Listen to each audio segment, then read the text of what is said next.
લોકોને સૌને એક ક્વેશ્ચન છે કે હવે આવતીકાલે બજેટ છે કે એ બધા વચ્ચે શું ખરીદવું શું ના ખરીદવું શું સસ્તું મોંઘું શું થશે એ બધા ઉપર તમારે ખાસ કરીને નજર રહેવાની છે। પરંતુ એ બધા વચ્ચે આજે કયા સ્ટોક છે જે આજે આપણને ફાયર જોવા મળી શકે છે સૌથી પહેલાં એની ઉપર નજર કરીશું। તો આવો આપણે સૌથી પહેલાં ચર્ચા કરીશું તો L&T ઉપર। તો L&Tને આપણે ગઈકાલે પરિણામ આવ્યું છે ત્રીજા ત્રિમાસિકના। તો કંપનીના પરિણામ નજર કરીએ તો કંપની નફો 14% વધ્યો છે, જે પહેલાં હતો 2947 કરોડ, જે 14% વધીને 3358 કરોડ આવ્યો છે।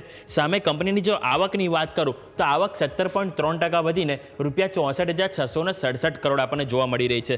સામે કંપનીના EBITDA એટલે કે ઓપરેટિંગ નંબર વાત કરીશું, ઓપરેટિંગ નંબર 8.6% વધીને 5,759 કરોડ આવ્યો છે। પરંતુ જો કંપનીનો જો ખરાબ ક્યાંક પરફોર્મન્સ હોય તો એ છે કંપનીના માર્જિનમાં। કંપનીના માર્જિન 10.5% હતા, જે ઘટીને આપણને 9.7% જોવા મળી રહ્યા છે, એટલે કે કંપનીના માર્જિનમાં દબાણ આવે છે। અને સારું પોઝિટિવ વસ્તુ હોય તો એ છે કંપનીનો ઓર્ડર ઇન્ફ્લો। કંપનીનો ઓર્ડર ઇન્ફ્લો 75,990 કરોડ હતો, જે આપણને વધીને 1,16,036 કરોડ જોવા મળે છે। અને કોઈ એક ક્વાર્ટરમાં સૌથી હાઈએસ્ટ ઓર્ડર ઇન્ફ્લો આ Q3માં કંપનીએ કર્યો છે, જે 1 લાખ કરોડને પાર સૌ પ્રથમ વખત કોઈ એક ક્વાર્ટરમાં કંપની ઓર્ડર ઇન્ફ્લો કરે છે, જે પોઝિટિવ વસ્તુ છે। પરંતુ બીજા બધા જે નંબર છે અનુમાનથી ક્યાંક ને ક્યાંક આપણને ઓછા જોવા મળી રહે છે। હવે નેક્સ્ટ આપણે વાત કરીશું તો ટાટા કન્ઝ્યુમર ઉપર। તો ટાટા કન્ઝ્યુમર ઉપર કંપનીની આવક આપણે વાત કરીશું તો 17% વધી છે, 4,444 કરોડ। કંપનીનો નફો વાત કરીશું તો એ 5% ઘટ્યો છે, એટલે કે કોન્ટ્રા જોવા મળ્યું છે।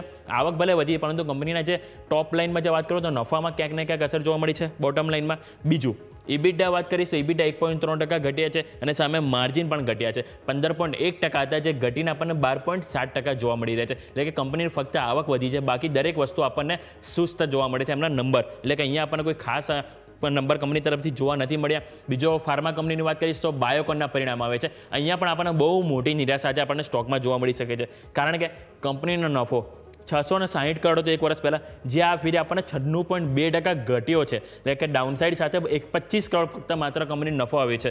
કંપનીની આવકની વાત કરીશ તો 3.3% ઘટી છે, ઘટીને આપણને 3,821 કરોડ જોવા મળી છે। સામે કંપનીની જો અન્ય આવક જે અધર ઇન્કમની વાત કરું તો એ પણ 93.8% ઘટી ચૂકી છે, અને જે માત્ર 34 કરોડ આવી છે, જે પહેલાં હતી 565 કરોડ। અને સામે બીજે બોર્ડે અહીંયાથી એક મંજૂરી આપી છે કંપનીને કે એમની જે બાયોકોન બાયોલોજિક્સ છે એમાં 555 કરોડમાં કુલ 1.5% ઇક્વિટી પરચેસ માટે અહીંથી તેમણે એક મંજૂરી આપી છે। અને હવે આ જે ઇક્વિટી પરચેસ જે એગ્રીમેન્ટ થશે એ બાદ કંપનીનો હિસ્સો આમાં 90.2% આપણને જોવા મળશે। પરંતુ આ વાત બાયોકોન કે જેને ખાસ કરીને આપણે વોચલિસ્ટમાં રાખીશું।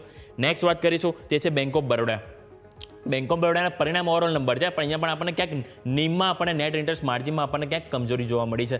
સૌથી પહેલાં જો નફો જોઈશું તો 5.6% વધ્યો છે, જે ₹4,837 કરોડ આવ્યો છે। કંપનીના NI એટલે કે વ્યાજની આવક આપણે જોઈશું તો 2.8% વધી છે, જે ₹11,416 કરોડ આવી છે। કંપનીના પ્રોવિઝન 666 કરોડ હતા, જે વધીને 1,082 કરોડ। આ થોડીક નિરાશા કહેવાય કે કંપનીના પ્રોવિઝન વધ્યા છે। સામે એસેટ ક્વોલિટીમાં થોડોક સુધારો જોવા મળ્યો છે। ગ્રોસ NPA 2.50% હતા, જે ઘટીને 2.43% ક્વાર્ટરલી બેઝિસ જોવા મળે છે। નેટ NPA પણ 0.60%થી ઘટીને 0.59% આપણને જોવા મળી રહ્યા છે, એટલે કે બેંક ઓફ બરોડામાં ઓવરઓલ નંબર આપણને સારા જોવા મળે, ખાલી પ્રોવિઝન અને નેટ ઇન્ટરેસ્ટ માર્જિન છે કે ત્યાં થોડુંક આપણને અહીંયાથી ડાઉન સાઇડ જોવા મળ્યું છે। નેક્સ્ટ વાત કરીશું તો PB ફિનટેક એટલે કે પોલિસી બજાર, કે જેમાં કંપનીનો નફો 88% વધ્યો છે। તો આપણે જોયું કે દિવસે દિવસે જેમ જેમ ડિજિટલ પ્લેટફોર્મ ખાસો ગ્રોથ કરી રહ્યું છે, તેમાં આપણને આ કંપનીને પણ સારો ફાયદો જોવા મળી રહ્યો છે। કંપની 88% કંપનીનો નફો વધીને 71.5 કરોડ જોવા મળ્યો છે। કંપનીની આવક 48.3% વધી છે, કે ઓલમોસ્ટ ડબલ થઈ છે, ₹1,291 કરોડ। સામે કંપનીની જો વાત કરીશું તો કંપની EBITDA ખોટમાં હતું લાસ્ટ યર, જે ઓલમોસ્ટ 26 કરોડ ખોટ હતી, તેની સામે આ ફરી 28 કરોડ પોઝિટિવ આવ્યું છે, એક સારી પોઝિટિવ વસ્તુ। કંપનીના માર્જિન 2.1% ઉપર આપણને અહીંથી જોવા મળી રહ્યા છે, એટલે કે ઓવરઓલ નંબર અહીંયાથી સારા એવા જોવા મળે છે। નેક્સ્ટ વાત કરીશું તો કલ્યાણ જ્વેલર્સ। લાસ્ટ 2 મહિનામાં જોઈશું, લાસ્ટ 2 મહિના પણ નહીં પરંતુ ઓવરઓલ જાન્યુઆરી મહિનો આ સ્ટોક માટે ઘણો ખરાબ રહ્યો છે। હવે પરિણામ બાદ કેવી એક્શન કરશે એટલે આપણે ખાસ કરીને રડા પર રાખીશું। નફો જોઈએ તો કંપનીનો 21.2% વધીને 218 કરોડ આવ્યો છે।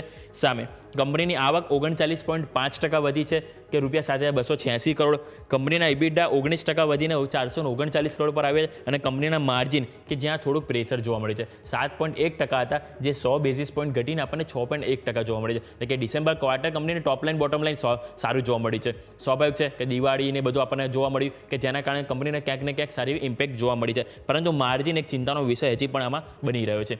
નેક્સ્ટ વાત કરીશું તો શ્રી સિમેન્ટ। તો શ્રી સિમેન્ટમાં પણ આપણને બહુ મોટી આજે નિરાશા જોવા મળી શકે, કારણ કે કંપનીનો નફો આપણે વાત કરીએ 734 કરોડ હતો, 68.8% ઘટીને 229 કરોડ આવ્યો। કંપનીનો જો આવકની વાત કરું તો 13.1% ત્યાં પણ ઘટાડો જોવા મળ્યો છે. સામે કંપનીના EBITDA 23.3%, એટલે કે ઓપરેટિંગ નંબર પણ ખરાબ જોવા મળી રહ્યો છે. અને સામે માર્જિન 25.3% હતા, જે ઘટીને આપણને 22.4% જોવા મળી રહ્યા છે. એટલે કે company top line, bottom line, operating overall કંપનીને અહીંથી ખાસ અહીંયા આપણને કમજોર જોવા મળી રહી છે. નેક્સ્ટ વાત કરીશું તો બજાજ હોલ્ડિંગ ઉપર, કે કંપનીનો નફો 6.3% વધ્યો છે. 1644%થી વધીને 1748 કરોડ કંપનીનો નફો જોવા મળ્યો છે. કંપનીની આવક પણ 16.9%, એટલે કે ઓલમોસ્ટ 17% કંપનીની આવક વધી છે. 126 કરોડ કંપનીની આવક જોવા મળી રહી છે. હવે સામે બીજો સ્ટોક વાત કરવા માંગીશ જે તમારા રડાર પર હોવો જોઈએ, એ છે કોનકોર. તો કોનકોરમાં કંપનીનો નફો 10.9% વધ્યો છે. 330 કરોડથી વધીને 366 કરોડ થયો છે. કંપનીની આવક આપણને થોડીક કોન્ટ્રા જોવા મળે છે, ઓલમોસ્ટ ફ્લેટ કહી શકાય, કે ફ્લેટ ટુ નેગેટિવ 0.1% ઘટીને 2208 કરોડ જોવા મળી રહી છે. એટલે આમાં પણ આપણે વોચલિસ્ટ પર એડ કરીશું. અને લાસ્ટ સ્ટોકની વાત કરવા માંગીશ તો એ છે પ્રેસ્ટીજ એસ્ટેટ. તો પ્રેસ્ટીજ એસ્ટેટમાં કંપનીનો નફો 84.8% ઘટ્યો છે. જે આપણે વાત કરીએ તો 17.7% હતો, જે ઘટીને આપણને અહીંયાથી 116.3 કરોડ જોવા મળે છે, કંઈ વધ્યો છે. બીજું કંપનીની આવક વાત કરીશ તો આપણને 116.3 કરોડ હતો, જે 7.9 ઘટીને આપણને 164 કરોડ જોવા મળી રહી છે.